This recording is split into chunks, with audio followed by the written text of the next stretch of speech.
Hey guys, welcome back. Welcome back. I'm going to tell you about an amazing organization, and I'd love to introduce you right now.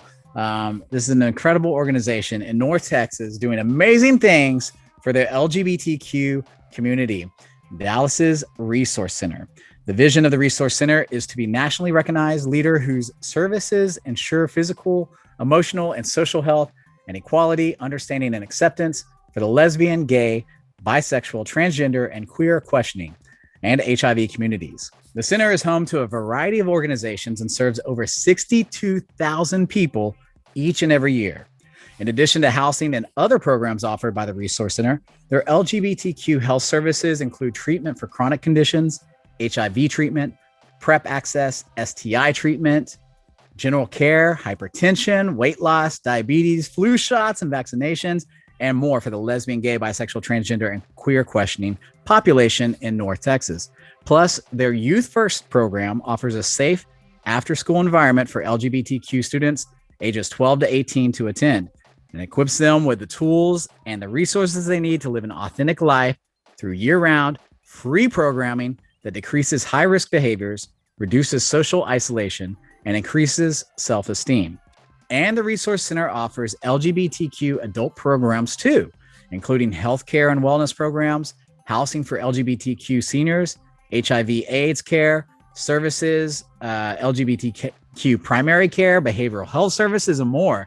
This is an amazing organization. Back in the day, I used to own a photo booth company, and of course, we owned restaurants. And so we would work with this organization all the time.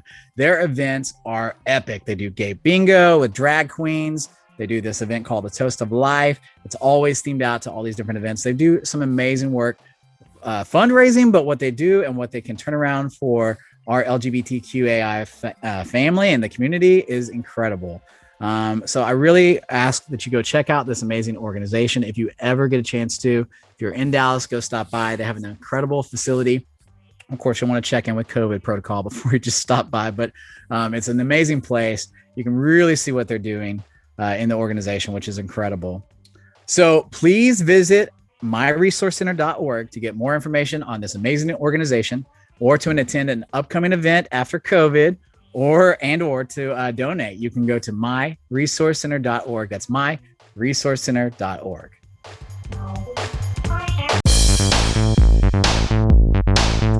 All right, guys, welcome back. And now it's time for your Gay History Week. That's right. It is time for your Gay History Week. It's every week you join me here on Out of the Closet podcast, and I tell you about something that's happened in gay history. Did you know that the very first ever Pride Parade happened right after a big gay riot? Well, that's right. It's known as the Stonewall Inn riots, but let's back it up a bit so I can tell you how this all came to be. The 1960s and the preceding decades were not welcoming times for lesbian, gay, bisexual, and transgender Americans. Seriously, even solicitation of same-sex relations was illegal in New York City. Because it was considered illegal at the time, LGBT individuals flocked to gay bars and or private clubs, which were places of refuge where they could be themselves openly and socialize without any kind of worry. However, the New York State Liquor Authority penalized and shut down establishments that served alcohol to known or suspected LGBT individuals, arguing that the mere gathering of homosexuals was disorderly, which it probably, maybe at times it was. I don't know, but that's ridiculous. So they were targeting LGBT bar patrons. And thanks to the activist efforts, these regulations were overturned in 1966, and LGBT patrons could now be served alcohol in public. But engaging in gay behavior in public, still holding hands, kissing, or dancing with someone of the same sex was still illegal. So police harassment of gay bars continued, and many gay bars still operated without liquor license, in part because they were owned by the mafias. You've heard about the gay mafia with a gay agenda. Well, there it is. In 1966, 3 years before the Stonewall Inn riots, members of the Mattachine Society, an organization dedicated to gay rights, staged a sip-in, kind of similar to a sit-in, but it's called a sip-in, where they openly declared their sexuality at taverns, daring staff to turn them away and suing establishments who did. When the Commission of Human Rights ruled that gay individuals had the right to be served in bars, police raids were temporarily reduced. The Stonewall riots, also called the Stonewall Uprising, began in the early hours of June 28, 1969, when New York City police raided the Stonewall Inn, a gay club located in the Greenwich Village area of New York City. The raid sparked a riot among bar patrons and neighborhood residents as police roughly hauled employees and patrons out of the bar, arresting them and sometimes beating them into submission, which led to 6 days of protest and violent clashes with law enforcement outside the bar's Christopher Street and the neighboring streets around the bar and nearby Christopher Park. The Stonewall riots served as a catalyst for the gay rights movement in the United States and also around the world. The Stonewall Inn building is now part of the New York City Landmarks Preservation Commission's Greenwich Village Historic District, designated in April of 1969. The building and surrounding area have been listed on the National Register of Historic Places in 1999 and named a National Historic Landmark in 2000. They were the very first LGBTQ associated properties listed on the state and national registers of historic places and were the first LGBTQ national historic landmarks. Stonewall 50 Worldwide NYC 2019 was the largest international pride celebration in history, commemorating the 50th anniversary of the Stonewall Uprising with 150,000 participants and 5 million spectators attending in Manhattan alone. I mean, that island was crowded with a lot of gays that weekend. The Stonewall Inn still stands where it did back in 1969, and you can still belly up to the bar and order a big gay drink. If you'd like to see photos, get more information, or buy some merchandise to support the bar, just visit the StonewallInnNYC.com. I think this is incredible. I've actually never been to the bar, but I cannot wait to go to New York City and go check out the Stonewall Inn and see all of its amazing history. I've heard it's a pretty small bar, but when you get there, you feel the impact that that bar had on our community. Well, that's the initial history of the Stonewall riots, and that's your gay history lesson this week. Tune in next week for an all-new lesson where we're going to discuss Harvey Milk, the first openly gay elected official in the history of California and a civil and human rights leader in the gay community. So listen, and you may learn something new. Learn something new. That's what you're going to do. Learn something new.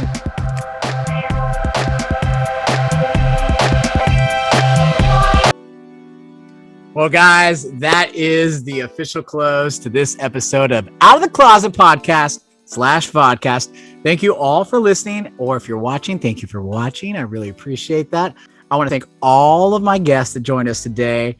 Thank you to my husband, dietitian, and winner of Food Network's Great Food Truck Race, NAVIN HARIPRASAD. If you want to get in touch with him, feel free to email him at navinhariprasad@yahoo.com and follow him on Instagram at NavinH_chef. Yeah, he makes it really easy. That's NavinH_chef. He's on Instagram. You can find him there. And we hope you enjoyed our piece on how gayborhoods are surviving the pandemic. Again, the best way to support your local gayborhood is go to shop the stores, buy gift cards, visit their online stores, share posts that they post on social media, your favorite gayborhood spots, and then go out and support these restaurant and retail locations as soon as it's safe to do so. Show them, and let's all show them an overwhelming support as our cherished gayborhoods start to reopen. And a huge thank you to all of our amazing sponsors. They are all gay-owned and or gay-friendly sponsors, and I encourage you to check them all out and support them all.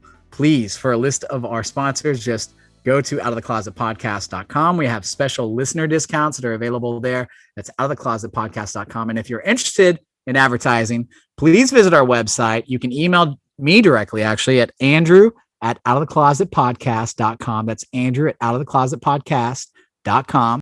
You can advertise on this show for the cost of a ticket to a big old gay rave party that you didn't get to go to this year. So let's face it, it's cheap, it's affordable, and it supports this gay-owned podcast. So thank you so much.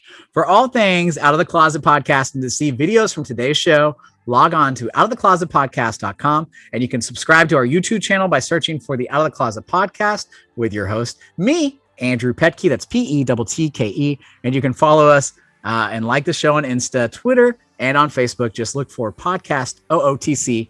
That's Podcast OOTC. And you can email me, like I said, at andrew@outoftheclosetpodcast.com. If you have any show ideas, questions, need advertising, or more information, I'd love to hear from you. I really would.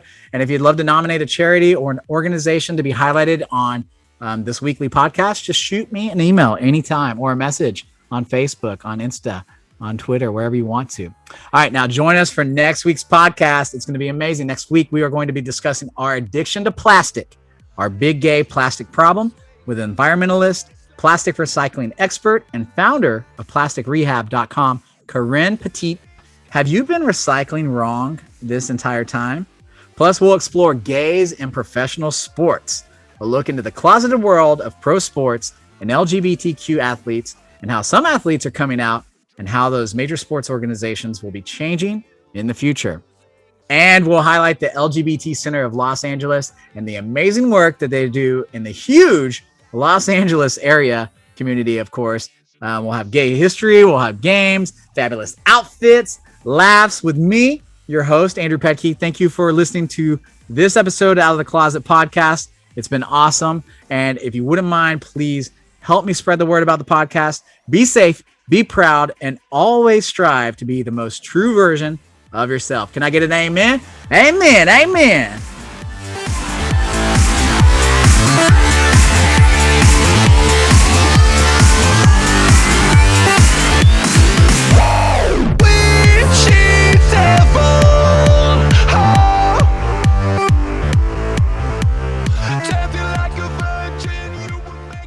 Hi, I'm Ty Burgess, founder and CEO of One CBD, and I'm here to talk to you about bringing some balance back into your life, because everyone knows we can all use a little balance right now, and we have a special offer for Out of the Closet listeners today. To learn more, visit us at onecbd.com. That's ONECBD.com, and use discount code OUT for 50% off your first order. I'm so confident that you'll love adding One CBD to your routine that if you aren't completely satisfied, we'll refund your entire order. No questions asked. OneCBD.com. Take our free quiz to see which product is right for you. That's ONECBD.com. Hi there, I'm Maylin Luke, owner of RustingPlantFace.com. I create hand-poured and hand-painted concrete planters and unique home goods in a variety of styles, colors, and also do custom orders. Just visit RustingPlantFace.com and use code OOTC to get free shipping on your order.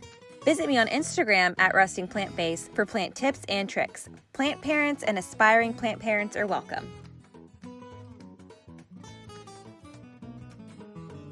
It's Mystica Masala, owner of the most famous drag queen food truck and the winner of the Great Food Truck Race on Food Network. Now you can get my extremely tasty Mystica Masala spices and spice blends. The same spices we used in my award-winning dishes featured on Food Network, even my famous tikka masala blend and my savory and spicy tandoori blend. Plus, my free recipes on the back of every package. Just log on to dragfoodtruck.com. That's dragfoodtruck.com. Enter OOTC at checkout for 15% off.